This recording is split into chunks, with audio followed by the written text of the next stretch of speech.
What's happening? What's the business? It's your boy Landlord from Alabama, back with another video. And today, man, I want to talk about the world's greatest team. You already know, America's team, the Dallas Cowboys, man, and all these off-season questions and moves we got going on.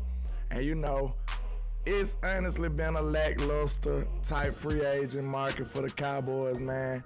We missed out on damn near every single person that we might have desired in the offseason. We missed out on Bobby Wagner.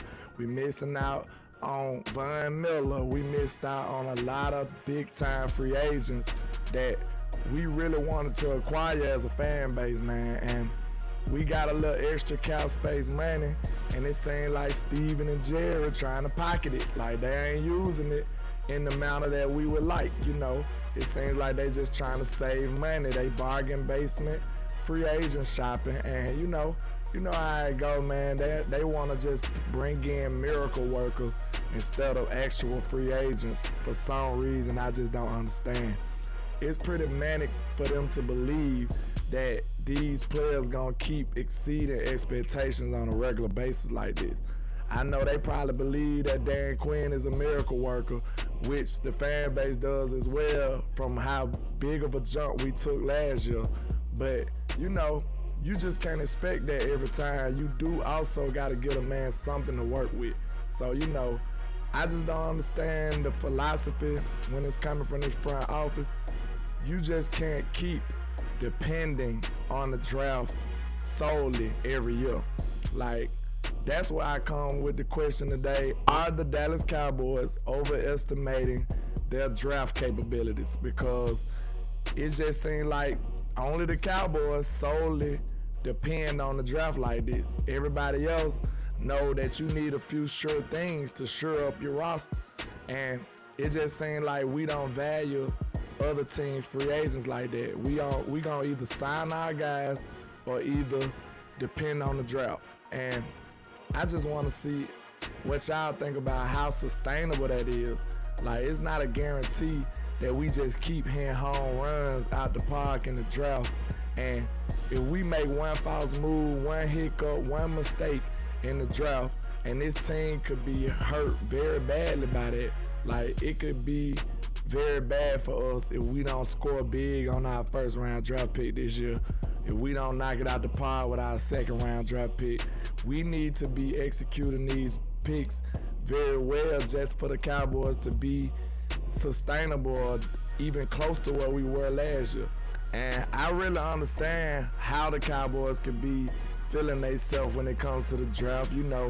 Every time the draft's been around, the Cowboys seem to get a steal some kind of way. They seem to hit it big. They seem to make out like a fat cat in the draft, picking a lot of these players who, didn't get high regards in the draft process, might have had a little trouble under their belt, little baggage coming in with them. But the Cowboys seem like they know how to evaluate this talent a whole lot. So I understand why they would be a little overconfident in it, but I just don't want it to be the detriment to my team. And if you look at the last couple drafts, we have did very well. Last year, I believe we got a generational talent in Micah Parsons. This guy looks like he's just gonna dominate the whole time he in the league. Love everything about him as a player and his mindset. It looks like he just came in the building day one and demanded their respect and showed everybody who he was. He talked the talk and he walked the walk. Shout out to Micah Parsons, the linebacker. Hey, I love him as a player. So we knocked it out the park with Micah Parsons. That draft last year, it really don't even matter too much about the other players because we scored so big on Micah Parsons, in my opinion. But the draft before that, you look at CeeDee Lamb and trading them a couple years ago, like, that was a huge draft for the Cowboys. Look at those two players. We got Trey in the second round, and he had 11 interceptions, just been a great corner for us. CeeDee Lamb becoming the number one in a few years, probably could have took the jump last year, and statistically he was number one, but we've been dependent on the draft a lot, and it's actually been working to our benefit. So now we're going to have to depend on the draft to get us another guard from after letting Connor Williams go. And we might be in the market for a tackle after we let Lael go, even though I know they got confidence in Terrence Steele. But after that, you know, we're going to have to depend on them for another defensive end after Randy got out the building and said F us, you know, like they said in the post. But we need a wide receiver in the building, in my opinion.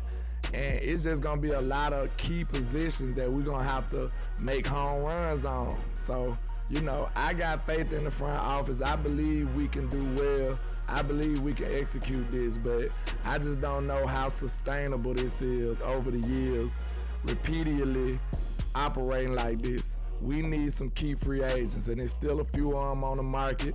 I wouldn't mind bringing in Julio Jones for a cup of coffee, you know, just to shore up this wide receiving core and draft another receiver. I wouldn't mind bringing in a few of these other free agents out here like Tyrann Mathieu.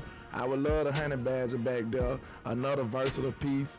You can have them all over the field like we do, almost like Michael Parsons. So I just want to see what this roster turn into. I don't want to say the sky's falling just as of yet, but it doesn't look too great. But, you know, the free agency is not over. We still got some good candidates out there, and see what this draft do for this team.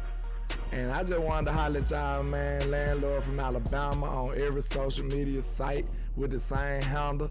And you know, like I say, 1K, one love, Cowboys Nation. Let's go.